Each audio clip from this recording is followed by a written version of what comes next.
Luigi, thanks for joining us once again. Pleasure. So it's been a while since we last spoke, a couple years really.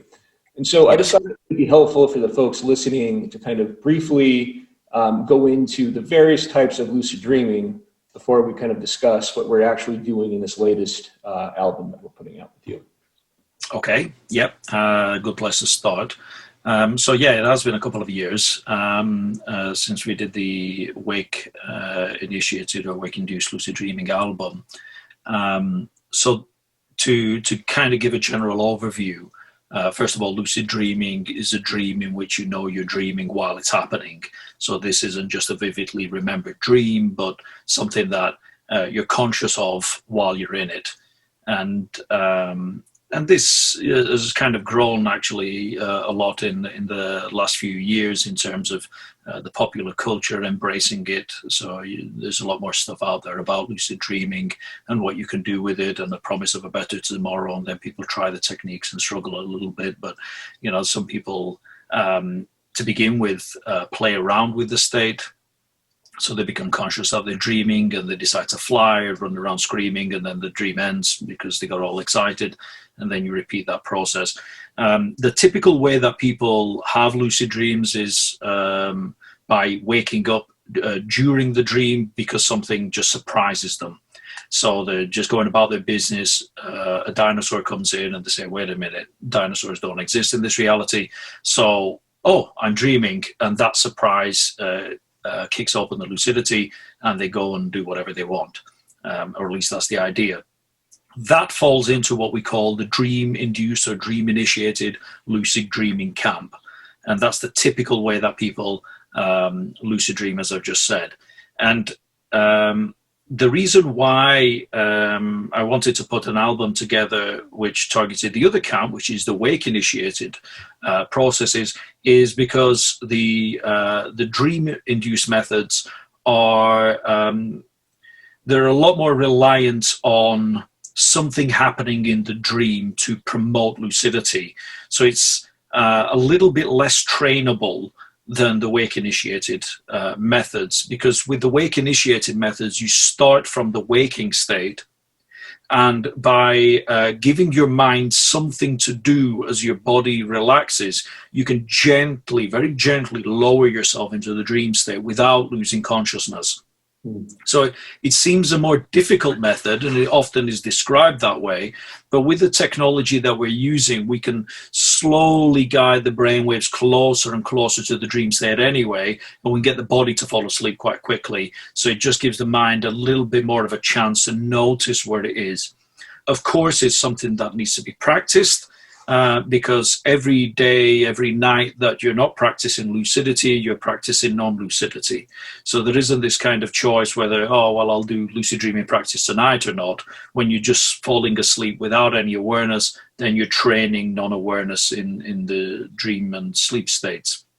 So that's what the wake-initiated methods are trying to do, to keep that thread of awareness going. What it means is that there usually isn't such a big surprise when you become aware that you're dreaming, because you're there while the dream's being constructed.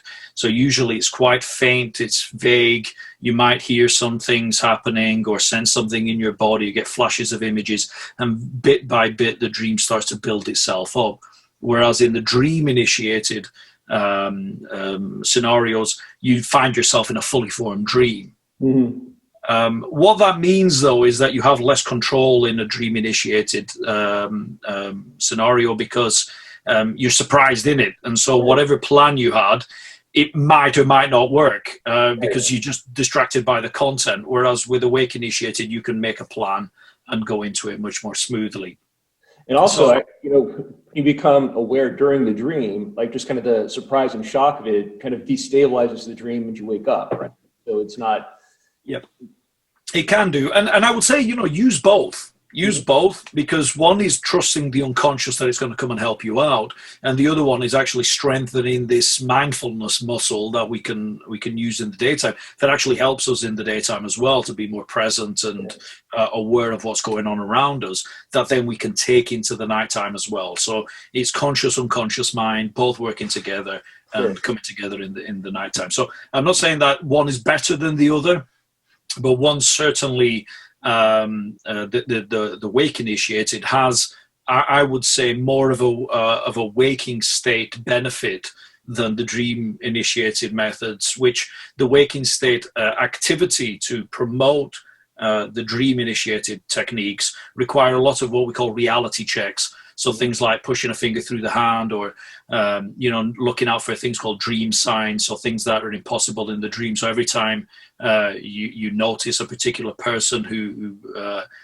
comes up in the dream, for instance, you would do a reality check in the daytime, and so on.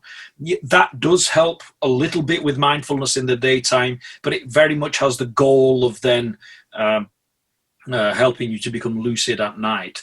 And what we're trying to do here is build a sort of day and night process of being more present, being more awake, being more aware. And that's why I tend to favor the wake initiated methods. But they're the two broad camps. And then there's sort of hybrid techniques, which is what this one that we're about to launch is. So fascinating. So this one is called Senses Initiated Lucid Dreaming. So, it is, yes. Yeah. And so we're once again kind of giving the analytical mind something to do, as we're kind of accessing the hypnagogic state. Yes. But this time through sensing, through using our sensory faculties, but kind of fine-tuning them. Yes. And, there's information coming in all the time through all of our senses. And there's information coming in even when you're lying down with your eyes closed, trying to sleep. Just because you've got your eyes shut doesn't mean that your eyes stop working. What's happening is all of that information, all of that sensory information, the blackness behind your eyelids, the feeling of the bed underneath you, any smells in the room, any sounds in the room, are all coming in. And they make their way into your brain, and there's sort of like a sensory gate in the brain and a structure of the brain called the thalamus that kind of just says, is it important to send it up the chain of command, yes or no? And if the answer is yes, then you become conscious. So what the heck's that creak? I'm conscious of it. Yeah. Thalamus says that sound that was coming in is important. But, much as they've found all over the world, really, people who live, like, for instance, I grew up near my original home was near a railway track, and I could sleep through trains going past all the time. Now, first of all, if anyone was sleeping over, they would hear this and it would disturb them. But then they just get used to it, and this is what happens. They've done studies in Cairo, for instance, and they say, how is it that with all this sound and markets and everything that people can sleep? Well, again, the thalamus is trying to make sense of those external sounds and then says, is there a threat? Is there not? And if there isn't one, just go to sleep. It isn't important. Don't send it up the chain of command. So that information is coming in, even the blackness behind your eyelids is coming in, which is why it's easy to wake somebody up if you say their name, for instance. That's an important salient thing. If you say fire, for instance, that person is more likely to wake up, and so on. So there's a part of the brain always scanning, always aware of the external environment, and we can kind of hijack that mechanism to say, okay, what's going on in the different senses as we're falling asleep? Because it could be that some dream like information is already starting to make its way into one or another sense. And because lucid dreams are just so powerful and so impressive visually, we tend to bias ourselves to the visual sensory input. But you're not using your physical eyes in a dream. So that's just one way that you can perceive. And what I thought was missing, and certainly, I haven't invented this technique. It's a technique that's been around for a very, very, very long time. It's just that we've never done it with this technology before and in this particular systematic way. Yeah. But it's a tried and tested technique. And what it does is it very quickly moves through the senses to see where the party's starting. Because we can be very obsessed with trying to see something. And actually, if you just notice what was happening in your hearing or in your kinesthetic, your felt sense, your touch, you might notice that there were floating sensations or buzzing sensations, or, now you suddenly feel like you're the size of the room or something. It's like, whoa, if you're not paying attention, you wouldn't notice that. Yeah. So this is why what we do with the senses initiated technique is to just cycle the senses very quickly. You're not trying to hard stir or trying to hard hear or hard touch. It's just very gentle, move, and you just keep bouncing around, and you do it very quickly, and you repeat that, and slowly you start to extend the time that you're giving to each of the senses, just to kind of allow your body to continue to relax and float closer to sleep, while the mind starts to generate the dream state. Right. Yeah. So you start with the dark canvas behind the eyelids. Yeah. You kind of turn the listener's attention to the sounds, the points of contact with whatever surface the body is resting on, and the breath. Then you start repeating these cycles. We ask the listener to repeat these cycles, and it almost reminds me of counting sheep, because you're kind of giving the mind something to do, but you're also fine-tuning the senses so that something is coming alive. Yes, absolutely. It's very interesting. And, you sort of make the point that sensations may arise, and at first it might not seem like much, but then it becomes stronger and it slowly forms into a dream. And I don't think most people have the experience of a dream developing that way. So this might be new to them. Absolutely. And this is why it's important to practice with this. One thing that I know is that it's important not to mess with your sleep too much. We've developed this faculty over millennia, probably longer, and it's important that we use sleep to recover, to rest, to let it do all its wonderful functions in the background. So this is something that I wouldn't suggest putting on as you go into sleep. You can set the primer going, because there is a primer track that will just set the intention for when you're going to use the main track. But get some good rest. This is something that normally what I do with this is I usually set the intention of going to bed just a little bit earlier. Yeah. So that will mean that you'll wake up earlier than you normally do. And so it'll just displace that sleep cycle just a little bit. But what it'll mean is that I will wake up during the night, and you can prompt this a little bit. You can have a big glass of water if you want before you go to sleep. Depends on your age, by the way. I just got to say that as a big sort of disclaimer. If you find yourself waking up in the middle of the night needing the bathroom anyway, don't do the big glass of water thing. Yeah. Exactly. I don't want to interrupt your night too much. This is the point. Look after yourself, work with your own rhythms. But the idea is that you've slept for at least 4.5 hours, 6 hours. So that's 3-4 sleep cycles. That's got most of your delta, refreshing, invigorating deep sleep out of the way. Your physical recovery is taking place in that time. So now the next part of the night is going to be more REM rich. You're going to have a lot more dreaming going on in that, which is why we're targeting that area. So it'll mean that not only do you become more lucid in that time, but you can do more with your lucidity. If the REM periods in the first half of the night, for instance, can last like 5 minutes. Yeah, you can become lucid, absolutely, but in 5 minutes, you're a little bit rushed to carry out your plan and so on. So, let's target the ones that last about 30, 40 minutes, which are the ones just before you normally wake up. So I normally get up, visit the bathroom. Obviously, that big glass of water really helps with that process. And then I stay up for about 5 or 10 minutes. And that's deliberate. I'm just trying to re-engage the frontal lobe, that critical faculty of mind that's going to help me to recognize that I'm dreaming. I want to wake that up a little bit. So that might involve just being up for 5 or 10 minutes, reading something. Try not to read Facebook feeds and other things that might rile you up, and don't look at the news. Just maybe read about lucid dreaming or something like that. Just that you can do.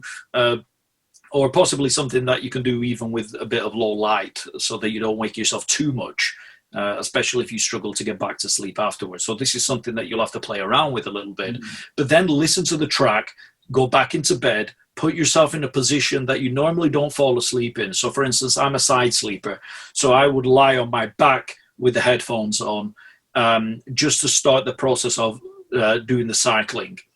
And the reason why I do that is because I don't want to fall asleep too quickly, because I'm conditioned to fall asleep on my side.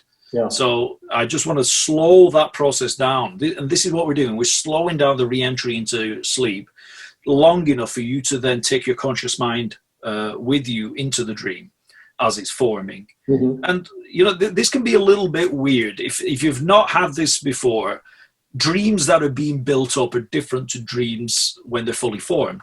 Because dreams when they're fully formed, yes, they can have total fantasy elements, but they kind of are like this, you know, in this waking reality. They have gravity and whatever else, and I'm a body looking out into a world of objects and so on. Dreams that are being formed can do different things. They can distort perceptions in many, many different ways. Things that we call hypnagogic imagery can arise. So this is like, you know, patterns of light, webs, blobs of things, flashes of an image, an eye looking at you, all kinds of weird stuff that don't really have any sort of cohesive narrative, you know. And when these happen, you might get excited. Ooh, whoa, what was that? Relax, keep cycling. You know, this is the bit that people, to begin with, need to train themselves to do, which is notice stuff, but without really engaging with it, being sucked into it too quickly, because that can either hold the state back or it can collapse it completely. So, and then you're really wide awake because of the excitement and so on. Relax, just keep going. And then bit by bit, they form more. Yeah, and so it seems like cycling through the sensing practice as you're doing it in the exercise would be very helpful in maintaining that sense of calm and kind of staying with yourself and, you know, absolutely, not wrapped up into, you know, what is arising right there. Yeah, absolutely. And, you know, the track itself might sound a bit monotonous. You know, it'll just say, it's like, what are you seeing? What are you hearing? What are you touching? Again.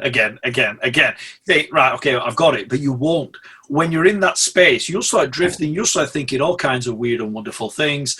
And those prompts are just there to keep you on task. And then I'll shut up.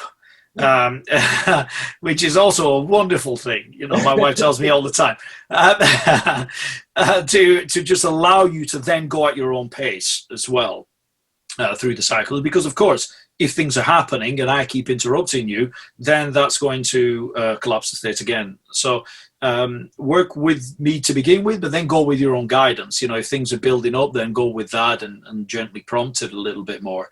But what I normally say to people is don't try to engage with the dream until it's formed a little bit more solidly, you know, that these images are taking place, these sounds are forming into soundscapes, that the sensation in your body isn't sporadic but is settled into some sort of rhythm. Then you can start to use your imagination, and this is important. Your imagination is really, really the key. It's your vehicle for navigating the dream state. You know, because what else are you using? You're in imagined land, and you use your imagination as the way of kind of interacting with the environment, because you're not using a physical body. And this is something that people tend to forget. They think, okay, now that the dream's starting, I'll try to get out of bed. There's no bed. You're in the dream, and that's a dream bed with a dream body in it, observing dream things. So use your imagination to move and interact with the dream. Pay attention to what's called the false awakening. This is more and more likely with this type of technique. False awakenings being you dream about being awake in your bed and nothing happening, and frustrated that this exercise hasn't worked, and called Luigi's voice is annoying, etc., etc. And then you actually get up to go to the bathroom, and suddenly you're outside, and you think, what the heck? And then you suddenly awake again. So this it can become more and more likely as you cycle in your senses, because where you're not paying attention, the dream has a canvas to project itself onto. So that's another reason why we're cycling the senses, because while you're paying attention to the physical sense, then in the visual modality, your dream can build more.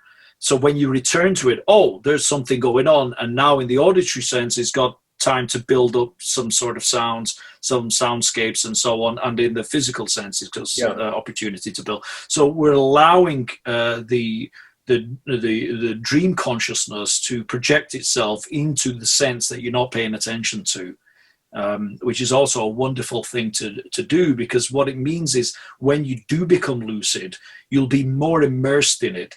All of your senses will be online, rather than which something that some lucid dreamers report, which is that they see the dream, but they can't interact with it in any way. They don't have a body, and they're just like a floating mind observing a dream state, which is nice. You could still interpret the dream and interact with it in other ways, but it's not as an embodied experience as maybe an experience when you use this type of technique, because you're focusing on the body, the body sense, the hearing sense, and the visual. Then when you're lucid in it, you'll have all of that with you. Yeah, so it makes it a more immersive experience.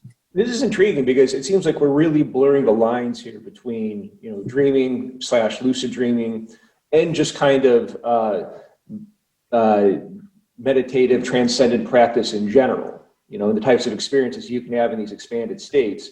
And so folks that maybe, have a hard time putting on the headphones and, listening to an exercise and finding that not much is happening, this could be very helpful for them, because they are leveraging also the types of imagery that comes up in the dream state, in the hypnagogic state, and kind of marrying it with sort of a conscious meditative exercise, if that makes any sense. Yeah, absolutely. And similarly, folks that maybe don't have great dream recall, they'll go to bed and they'll wake up and say, nothing happened last night. This is helping them to become more aware during these liminal states. Absolutely. Yeah. And as I said, it's practice, practice, practice. Yeah. This is, it's slowing down that process that maybe some of us have out of habit, which is just to put your head on the pillow and just disappear. Mm-hmm. The door is always open every single night. We dream 5 or 6 times a night. Mm-hmm. And so the target is pretty huge, actually. And so doing something like this isn't going to disturb your sleep too much. If it does, then break off the technique for a bit. I wouldn't say that this is something that you do rigidly. Yeah. Be gentle with yourself and work with your own rhythms. If you're feeling fatigued, then give it a rest. But what it's doing is, as you're saying, that it's really building up your mindfulness. Yeah. It's really building up your meditation practice, and utilizing the nighttime is utilizing your dream state, and also trust your dream consciousness that it will help you out. There are greater parts of yourself, your inner self or total self, however you want to call it, that can give you a hand here. So this is also something that you can set as some sort of affirmation before you go to sleep at night, that you're paying attention and you would like some assistance with this particular technique, or have more awareness in the nighttime, and bit by bit you start to become more complete in your practice, rather than just having this very cognitive, conscious self trying to work it all out. Because if it could, it would have done it already. So what we're talking about here is increasing a faculty that maybe we've ignored, and certainly. The nighttime, we're so used to just delegating everything to the unconscious without even knowing we're doing it, that here we're saying, hey, show me what you're doing, you being your inner self. And that's interesting that you threw out 5 to 6 dreams per night, because when I journal, once I get up to about 6 dreams per night, I feel like I'm getting everything. And I don't know how I know that, but that's what I feel like. Whereas if I'm, jotting down 2 or 3, I still feel like, there's something that I'm missing and I'm trying to kind of like pull it out. But it maybe just doesn't quite come. But yeah, 5 or 6, maybe 7. And, the dividing lines between when one dream stops and the other one begins is somewhat arbitrary. But that is where I feel like I'm kind of getting absolutely. But, you can also build that into whatever affirmation you give to your unconscious. It's like, okay, if you've got a message for me, then present it to me in a way that I'll understand. And dreams are incredibly patient. They will repeat the same message over and over for nights upon nights, for weeks on weeks, months on months if needed. So if you've missed one, don't worry. It'll come to you in some other way. Your unconscious will change the scene. It was doing the cowboy scene last time. Now it's going to do the Game of Thrones one. It'll just change all the outfits and all the characters just to get the same message across to you. So, this is also another thing that we can do here. This isn't only about, and I'm glad you kind of brought that up there, Garrett. This isn't only about lucid dreaming, but about raising your dream awareness in general, so that you know what's going on while you're lying down for those 7, 8 hours, 9 hours during the night. There's a load of information that's coming in that we often discount.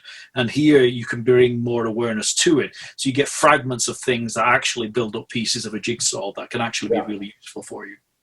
So you mentioned recurring dreams, and your day job is as a licensed hypnotherapist, working with clients. And so I'm wondering, kind of how COVID has impacted that. As you mentioned, recurring dreams, this one dream that I keep having, I wake up, I'm in a car with a bunch of other people, windows are rolled up, and I suddenly realize nobody's wearing a mask. And I'm like, shit, no one's wearing a mask. Are you driving? Are you the driver? No, I'm not, though. I'm just the passenger. Okay. So that usually wakes me up. But I'm just wondering kind of what you're seeing with your, in your day-to-day practice. So my day-to-day practice, yes, is a hypnopsychotherapist. So I use, I'm a psychotherapist who sometimes uses hypnosis in my work, and I use a lot of different modalities as an integrative psychotherapist, and dream work is one of the things that I utilize with certain types of clients, because not everyone remembers their dreams. Not everyone wants to work with that. Some are very solution focused. They have very practical things, procrastination and that sort of thing. So I just tweak the therapy to the client rather than the other way around. The COVID situation has changed things, I would say. I've had a lot more clients with anxiety issues at this moment in time. You've probably seen it with the sales of anxiety things and relaxation, probably. And I mean, those tools are just excellent, actually. Not to do a big sales pitch or anything like that, but I've recommended things like deep 10 relaxation and those types of tools, just de-stress, to sound sleeper, those kind of things, just to help people do the basics again, which have kind of been thrown out a little bit in this period, because there's a lot of uncertainty, and that will show itself in the dreams. So uncertainty can also arise in this idea of being in control of yourself and your environment, and what a wonderful metaphor, being in a car full of people and not having control of the situation. And you're not the driver either, so the key would be to sort of say, okay, what do I need in this moment in time to get myself back in the driving seat? So one of the things I like to do with my clients who would report a dream like that is to use imaginative play to actually place them back into that dream scenario in the waking state, and then dream the dream on. So you would use your imagination under hypnosis, but also in a very light trance, to then take yourself back in the car, pull over, you get in the driving seat, drive on, everybody wears a mask. Where does it want to go, this dream? And you might find some information about your current situation from that type of process. So that is also classic lucid dreaming technique, right? You wake up, you kind of put yourself back in the dream. Absolutely. I've got some clients, or at least I had some clients who had recurring dreams, especially nightmares, because nightmares have kind of cranked up at this particular time. And nightmares, really, as debilitating as they might seem, and as difficult as they are to approach, or your dream's way of highlighting that there's something that needs to be brought into integration in your life.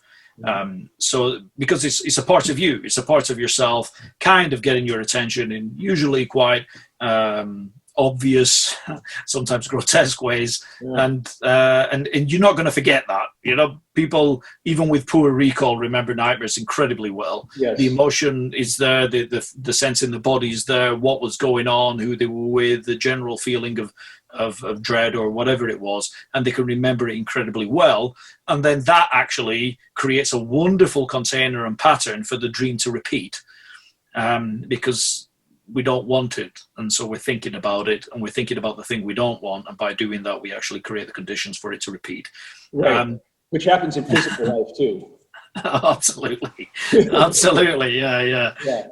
So this is where you know, I haven't had a nightmare for maybe about 15 years, because it was just such an easy way to become lucid. I'd have a nightmare, and first of all it'd be like, oh my god, what the, and then I go, oh great, a nightmare, now I can really feel myself back in there, I can think about it. And when I become lucid in this, you know, what would I have noticed that would actually have helped me to realize that I was dreaming? Right. Because there's usually something ridiculous in that scenario that just isn't physically possible here. Right. You know, it could just be the environment itself, who you're with or whatever. So then I just think myself back there and then start to rehearse what it would be like to become lucid in that, and what I would do next. And I would become lucid, falling back to sleep. So, you know, some parts of my unconscious went, no, that's just too easy for Luigi, so we won't give him any more nightmares now. But I also think that if you work with your dreams on a regular basis and start to integrate the messages that can arise in the dreams for your conscious mind to deal with, then nightmares are less likely to occur, because you're kind of diffusing the situation as you're going along. It doesn't have to give you a big message that really has to grab your attention, because you're paying attention as you're going along. So nightmares are less likely to occur with regular dream monitoring and regular dream practice. But that is definitely one of the benefits of lucid dreaming, that you can work with your nightmares, and rather than escape from them, you stay in the dream and you say, okay, well, actually, you're a part of me.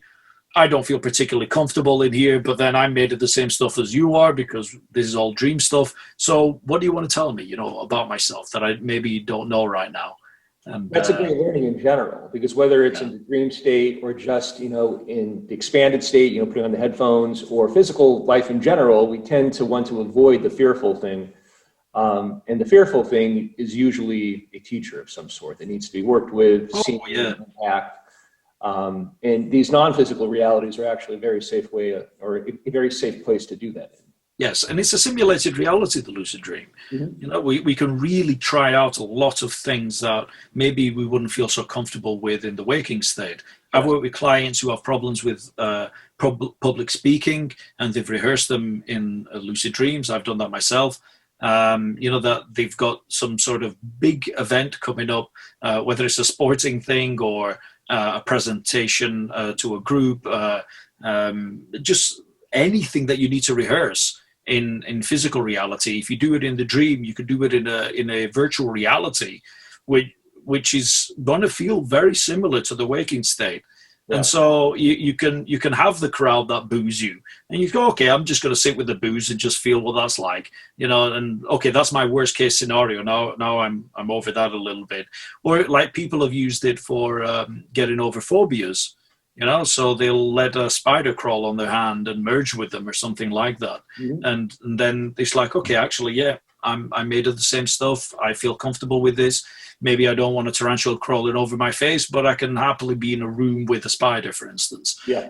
So this can also be that systematic desensitization, as they often describe it in therapy, of allowing yourself to be with the thing that you're afraid of. And then, you know, kind of say, actually, yeah, it's okay to be in the presence of that. I feel safe here. The worst case scenario is you wake up. You know, and that's about as much as it's going to get. You know, you can't be killed in the dream.